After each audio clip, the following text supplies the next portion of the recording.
I have some tips for you today on how not to pay your electrician. How not to pay me, your favorite electrician. I have 3 tips. Tip 1 is going to involve GFCI receptacles.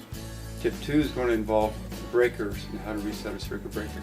Tip 3 is going to involve what to do if you have half power in your house. GFCI stands for ground fault circuit interrupter. And what these receptacles are basically safety receptacles. They're there for your safety, and they're required in areas where there's water or there might be excessive wetness.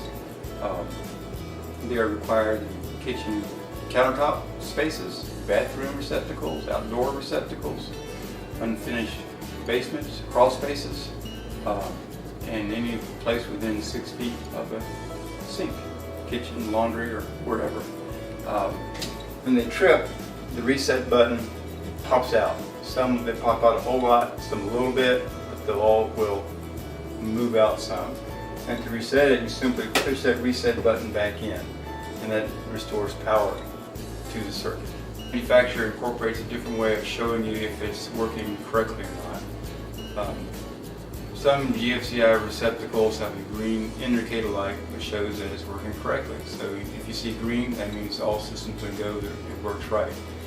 If your GFCI has a green indicator and that indicator is off, that indicates that the GFCI is tripped or the breaker supplying the circuit is tripped.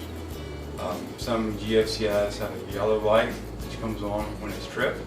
Some GFCIs have a red light that comes on when it's tripped.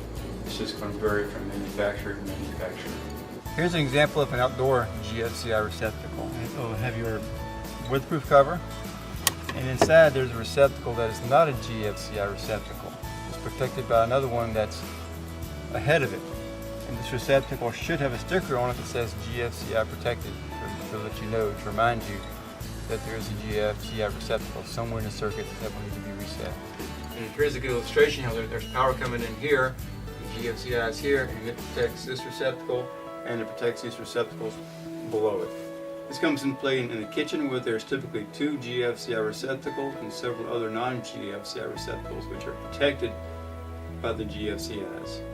A lot of times outside receptacles will not be a GFCI receptacle, but they're protected by a GFCI receptacle, usually in the garage. Here's an example of a GFCI receptacle with an indicator light that is red when it's tripped. In this case here, when this GFCI trips and the receptacle next to it doesn't work, and the receptacles below it don't work. In your garage, you'll find GFCI receptacles behind things like basketball goals. I hope you found the information today helpful. I hope it saved you some money. I look forward to hearing from you when you have something serious that you can't fix. Just remember to look for GFCIs in your kitchens, bathrooms, outdoor, garage, crawl spaces, basements, those areas. If you find a GFCI that will not reset, you keep pushing the reset and it will not reset, that's when you need to call an electrician, come troubleshoot, find the problem, and repair it for you.